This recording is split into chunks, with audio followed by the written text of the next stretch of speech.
Dans l'épisode précédent, je me suis téléporté sur la Terre, mais pas à la bonne époque.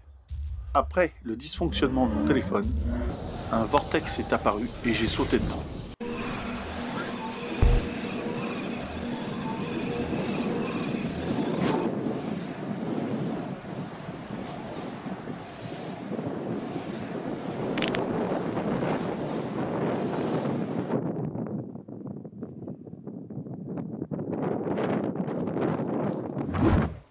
Salut, c'est Ibar Hammer, j'espère que vous allez bien. Aujourd'hui on se retrouve encore pour un faux live, j'ai toujours pas ma ligne, ça va pas tarder, je vous explique pour ça après. Donc on va parler de SFR justement, on va parler d'Instagram, on va parler aussi de mon Samsung Z Fold, le 3, et on va parler du petit Sony là, de l'optique que j'avais rajouté grand angle. Premier sujet. Alors voilà, je vous parlais d'SFR, je vais quitter SFR, j'ai toujours été SFR, enfin avant j'étais AOL, après j'ai été 9 SFR, et SFR, la preuve que je suis un bon client. Et là, il m'arrive une petite péripétie avec mon fils cet été, il perd son téléphone dans la mer, ça peut arriver. Attendez, je regarde juste parce que ça tremble un petit peu, j'espère que ça va pas trop secouer.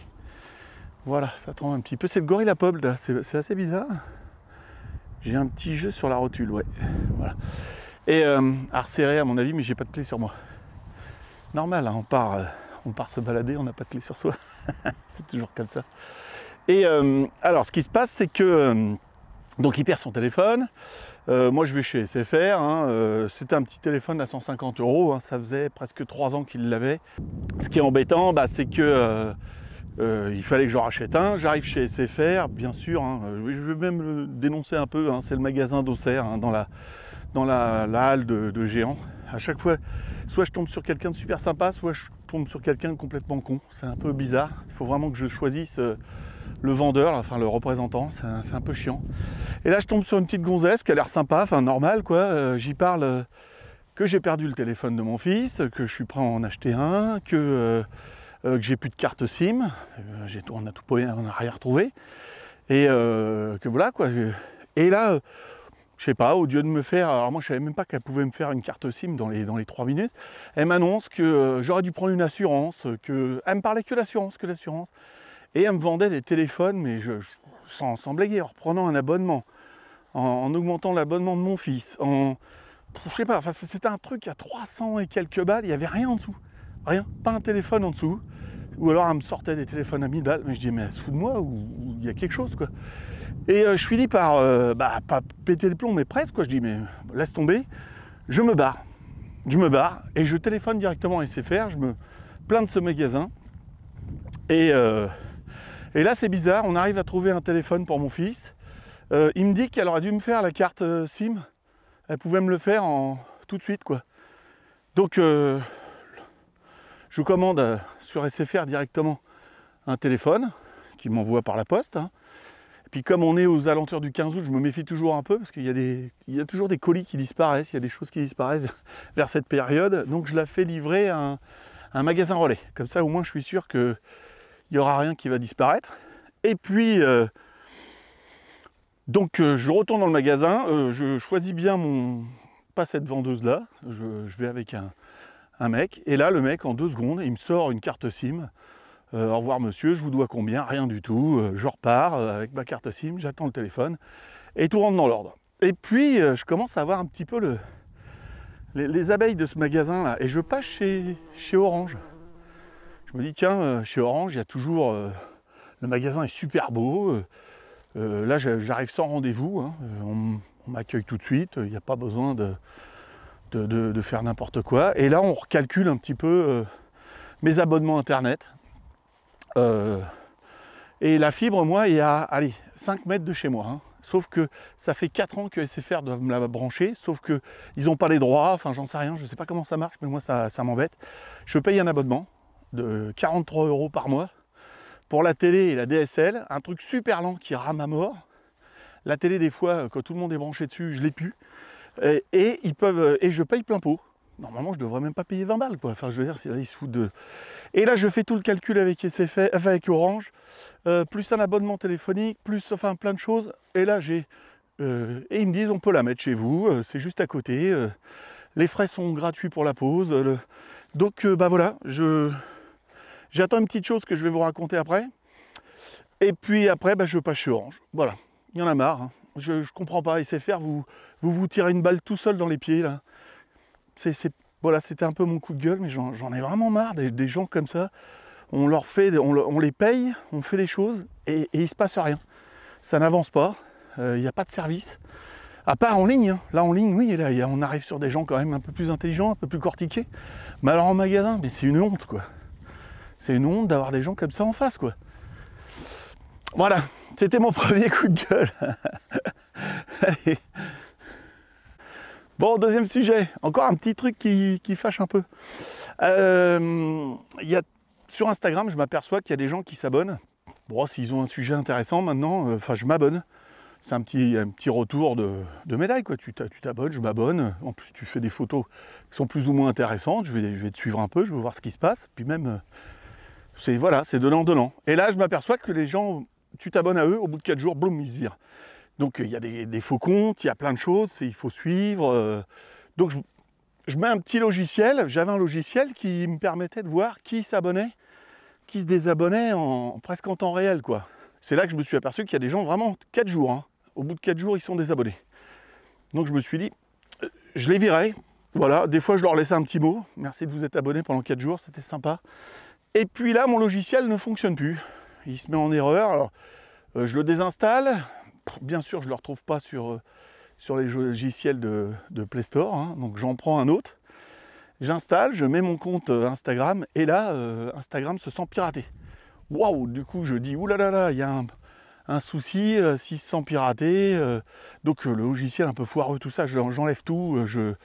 Pourtant il était validé par Play Store, hein, mais bon, je dis c'est pas grave, j'enlève tout, je change mon adresse, mon code d'Instagram, et là, boum, je peux plus aller sur le compte Instagram, et donc panique à bord, je me dis j'ai tout niqué, j'ai perdu mon compte Instagram. Et j'ai un petit peu paniqué pour pas grand chose. En fin de compte, il faut un temps pour que ça valide les choses. Comme il s'est senti attaqué, piraté, il a tout bloqué pour être sûr que le pirate ne rechange pas le code et ainsi de suite.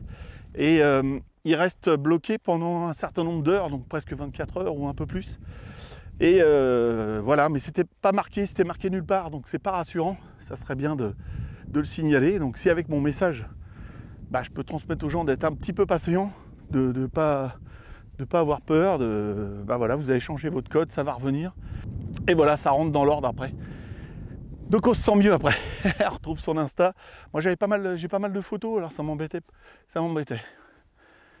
Bon, elle a l'air pas trop mal cette planète, hein, quand même. Bon, après. Bon, troisième sujet. Le troisième sujet, alors c'était je voulais vous parler du Sony là. Donc j'ai acheté un grand angle là, comme je peux vous montrer sur ces images. Et sur le grand angle, il y a comment ça s'appelle, ça se collait en fin de compte. Et là, avec les grosses chaleurs de cet été, le grand angle avec le poids, il a fait que de se décoller. Alors la bague tient toute seule, hein, je peux le visser. L'autre fois j'ai filmé avec l'intro avec le dinosaure, ça s'est bien passé. Mais après ça fait que de se décoller. Et donc ça me laisse plein de traces de colle autour et ça tient pas du tout. J'aurais préféré un vrai pas de vis, quelque chose. C'est vrai qu'on peut pas emboîter parce que l'objectif est rétractable sur cet appareil. Et ça tient pas. Donc je rajoute de la colle, ça fait dégueulasse. Je sais pas. C'est pas terrible. Je suis content de la cage que j'ai achetée. Mais ça, c'est pour ça que je ne suis pas au grand angle. Hein, voilà, je tends un peu le bras. Et vous n'avez pas une grosse vue derrière moi, mais voilà. Donc c'est un achat que je ne regrette pas la lentille, mais je regrette le système de fixation. Il faudrait vraiment que j'arrive à faire une bague qui s'emboîte, mais très légèrement, histoire que je filme et que je l'enlève avant d'éteindre la caméra. Je pense que je vais essayer de faire ça. On verra ça dans les autres épisodes, si j'ai réussi ou pas. Bon, le quatrième sujet, c'est mon téléphone, hein, le Z Flip 3. Alors c'est marrant parce que j'en entends parler nulle part, hein, par les youtubeurs, par les mecs qui ont fait la publicité. Hein. Je pense que d'après ce que j'ai vu sur Google, ça arrive pas mal. C'est que quand je l'ouvre, il s'allume pas. Je suis obligé de l'ouvrir un peu violemment. Ou alors l'ouvrir et rappuyer avec le doigt pour l'éteindre et le rallumer avec mon empreinte. Enfin, c'est un peu bizarre.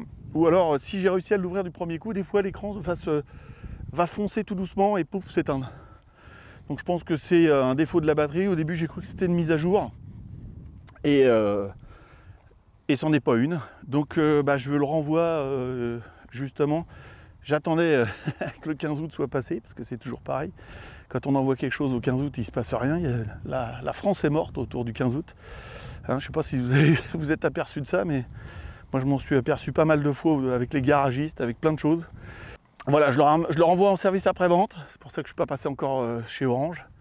Et dès que j'ai le retour de mon téléphone, parce que c'est chez SFR, hein, c'est là que je l'ai acheté, et je passe chez Orange. Voilà, c'est tout pour les nouvelles. Et je vous tiendrai au courant combien de temps ça a mis. S'il me renvoie un téléphone identique tout pété, s'il me renvoie un neuf, ça me fait un peu chier parce que je suis obligé de le vider. Bon, j'ai récupéré les photos, hein. Mais bon, on est obligé de tout recommencer, quoi. Et le téléphone a tenu même pas un an, hein, parce que là, ça fait depuis début juillet, depuis une mise à jour qu'il y a eu en juillet, que ça a commencé. Et on m'avait conseillé de le garder au cas où une autre mise à jour calmerait le truc, et ça n'a rien calmé. J'ai changé même les réglages, tout. J'ai regardé sur internet et tous les gens conseillent de l'envoyer en service après-vente. Voilà. Je vous tiendrai au courant pour ça. Bon, j'ai trouvé un abri de fortune là. Ça a l'air pas mal. Je vous laisse. Je pense que je vais passer là parce que je sais pas si c'est hostile ici ou pas. Je vous dis à la prochaine et puis je vous montrerai l'intérieur, c'est assez sympa. Allez, salut!